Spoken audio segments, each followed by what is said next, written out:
I was, of course, happy to meet the Hezbollah people because it's a point of view that's rarely heard in the United States. And I have no problem saying that I do want to express solidarity with them.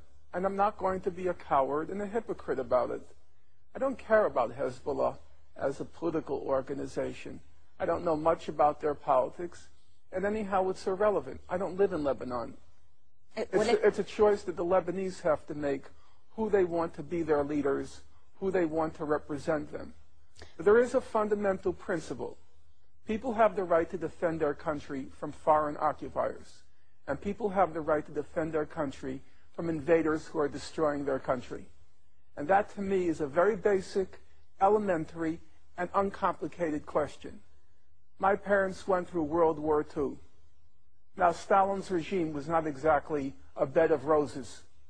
It was a ruthless and it was a brutal regime, and many people perished. But who didn't support the Soviet Union when they defeated the Nazis? Who didn't support the Red Army? And all the countries of Europe which were occupied, who gets all the honors? The resistance. The communist resistance, it was brutal. It was ruthless. The communists were not, it wasn't a bed of roses. But you respect them. You respect them because they resisted the foreign occupiers of their country. And if I'm going to honor the communists during World War II, even though I probably would not have done very well under their regimes, if I'm going to honor them, I'm going to honor the Hezbollah.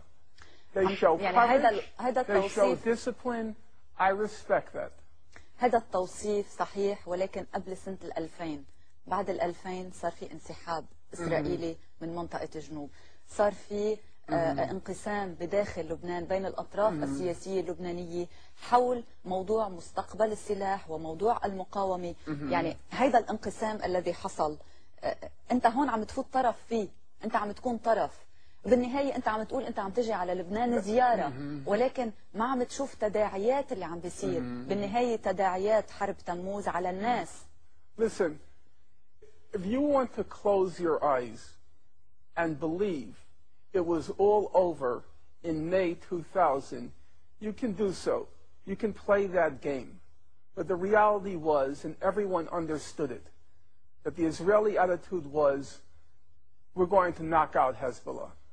And they began planning for a new war right after they were forced to leave in 2000.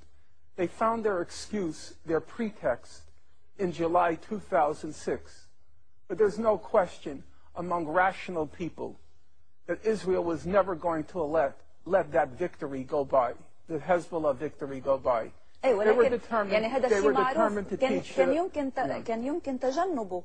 يعني هون ممكن يقدر الطرف الآخر يقول لك ممكن تجنبه ما توقع بالفخ. It could not have been avoided. There is no way that the United States and Israel are going to tolerate any resistance in the Arab world. You want to pretend it can be avoided, you can play that game. But serious people, clear-headed people, knew there was going to be a war sooner or later. You think there's not going to be another war? You think Israel is going to allow that defeat in July 2006?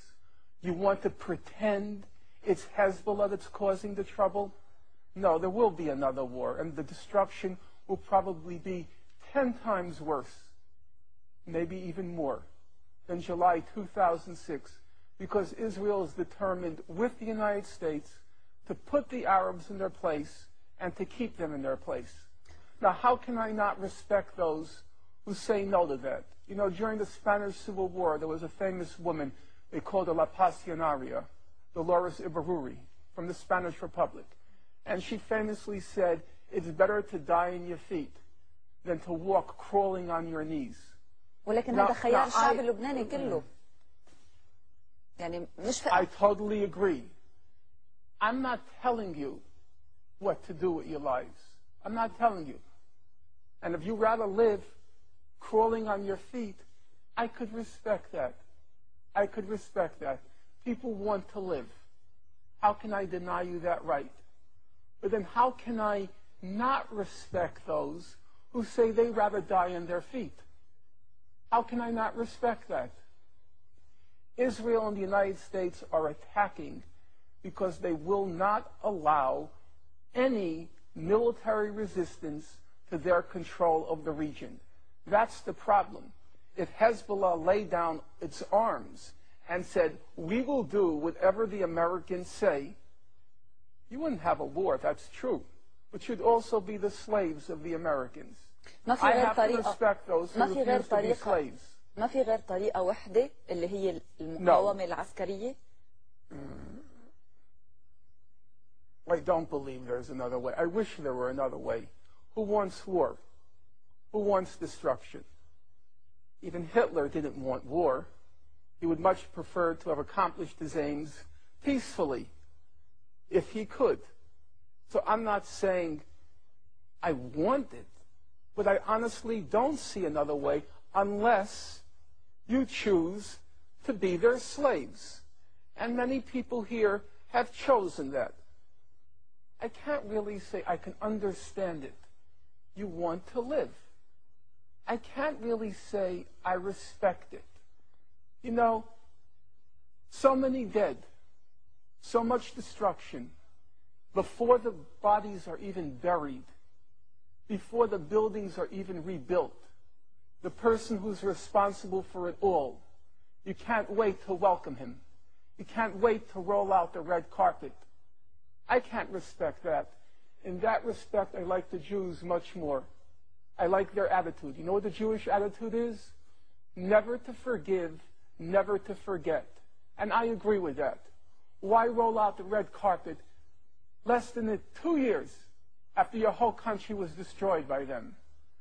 The Secretary of State said it was the birth pangs of a new Middle East. That's the statement of a freak. A human freak would compare the birth of a child with the destruction of a country. And yet there are people here who are so anxious to welcome her. They're trying to figure out, what are the Americans thinking? They can't wait for their banquets. How can anyone respect that? I respect the Jews 1,000 times more.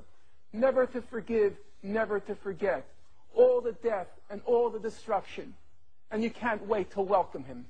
Norman, it's disgusting. Who the hell cares if Bush is coming? ولكن أنت عم بتقول إنه في حرب أخرى قادمة. You should have declared him persona non grata. He's not welcome here. He destroyed your country. He was responsible for the war. You know full well that resolution could have been passed 3 weeks earlier. He destroys your country, and you can't wait to greet him. You have no self-respect. How can you expect other people to respect Arabs if you show no respect for yourself?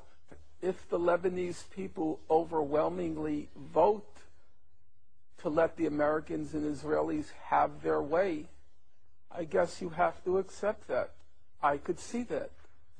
And I couldn't possibly say that they don't have the right to make that choice. Listen, in Nazi-occupied Europe, you have to remember, most of the populations made the choice to live under the Nazis. All this talk about a French resistance is just a joke. It never happened. The French resistance, about 20% of the French population read the resistance newspaper. There were maybe 10% of the French who resisted. The rest said, don't resist, because the Nazis were ruthless. You resist, 400 are killed for each soldier that's killed. That's how the Nazis operated. So most of the French said, like you, we want to live. Don't resist. But now I have to ask you, in retrospect, who do we honor? Do we honor those who say, let us live? Or do we honor those who said, let's resist?